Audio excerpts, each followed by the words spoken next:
आपने हमारे चैनल को अभी तक सब्सक्राइब नहीं किया तो सब्सक्राइब बटन दबा के हमारे चैनल को कीजिए सब्सक्राइब और भारतीय मान्यताओं पर आधारित तथ्यों और कहानियों से जुड़े रहिए। आइए आगे बढ़ते हैं और शुरू करते हैं महाकालेश्वर ज्योतिर्लिंग की कहानी। सबसे पहले शिव पुराण में वर्णित कथा के बारे में जानते हैं। शिव पुराण की कोटि रुद्र संहिता के 16वें अध्याय में तृतीय ज्योतिर्लिंग भगवान महाकाल के संबंध में सूत जी द्वारा जिस कथा को वर्णित किया गया है उसके अनुसार अवंती नगरी में एक वेद कर्मरत ब्राह्मण रहा करते थे। वे अपने घर में अग्नि की स्थापना कर प्रतिदिन अग्निहोत्र करते थे और वैदिक कर्मों के अनुष्ठान में लगे रहते थे।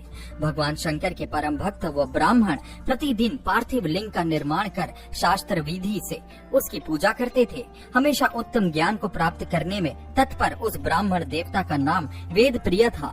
वेद प्रिय स्वयं ही शिव जी के अनन्य भक्त थे, जिसके संस्कार के फलस्वरूप उनके शिव पूजा परायण ही 4 पुत्र हुए। वे तेजस्वी तथा माता पिता के सद्गुणों के अनुरूप थे।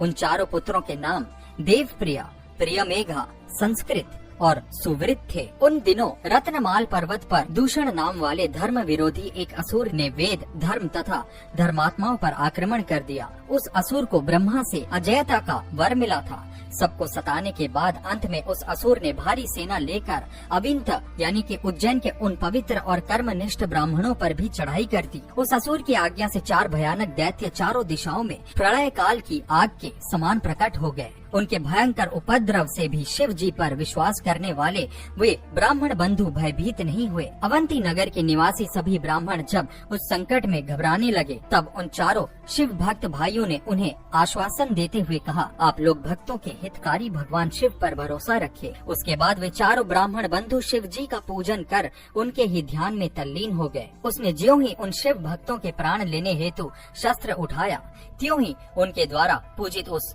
पार्थिव लिंग की जगह गंभीर आवाल के साथ एक गड्ढा प्रकट हो गया और तत्काल उस गड्ढे से विकट और भयंकर रूपधारी भगवान शिव प्रकट हो गए। दुष्टों का विनाश करने वाले तथा सज्जन पुरुषों के कल्याणकर्ता वे भगवान शिव ही महाकाल के रूप में इस पृथ्वी पर विख्यात हुए। उन्होंने दैत्यों से कहा, अरे दुष्टों, तुझ जैसे हत्यारों के लिए ही मैं महाकाल प्रकट हुआ हूँ।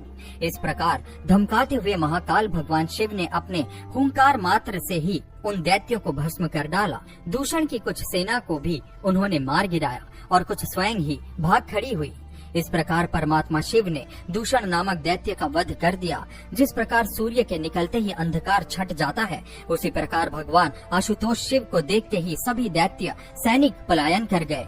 देवताओं ने प्रसन्नता पूर्वक अपनी दंदुभियां बजाई और आकाश से फूलों की वर्षा की। उन शिव भक्त ब्राह्मणों पर अति प्रसन्न भगवान शंकर ने उन्हें आश्वस्त करते हुए कहा कि मैं महाकाल महेश्वर तुम लोगों पर प्रसन्न हूँ, तुम लोग वर मांगो। महाकालेश्वर की वाणी सुनकर भक्ति भाव से पूर्ण उन ब्राह्मणों ने हाथ जोड़कर विनम्रता पूर्वक कहा, दुष्टों को दंड देने वाले महाकाल शंभो, आप हम सबको इस संसार सागर से मुक्त कर दें। हे भगवान शिव, आप आम जनता के कल्याण तथा उनकी रक्षा करने के लिए यही हमेशा के लिए विराजिए। प्रभु, आप अपने दर्शनार्थी मनुष्यों का सदा उद्धार करते रहें। भगवान शंकर ने उन ब्राह्मणों का सदगति प्रदान की और अपने भक्तों की सुरक्षा के लिए उस गड्ढे में स्थित हो गए। इस गड्ढे के चारों ओर की लगभग 3-3 किलोमीटर भूमि लिंग रूपी भगवान शिव की स्थली बन गई। ऐसे भगवान शिव इस पृथ्वी पर महाकालेश्वर के नाम से प्रसिद्ध हुए। तो दोस्तों, ये थी महाकालेश्वर ज्योतिर्लिंग की कहानी। ये वीडियो आपको कैसी लगी हमें कमेंट के माध्यम से अवश्य ही बताएं। वीडियो को ज्यादा से ज्यादा लाइक और अपने दोस्तों के बीच शेयर करें और भी ऐसे भारतीय मान्यताओं से जुड़े कहानियों के बारे में जानने के लिए देखते रहिए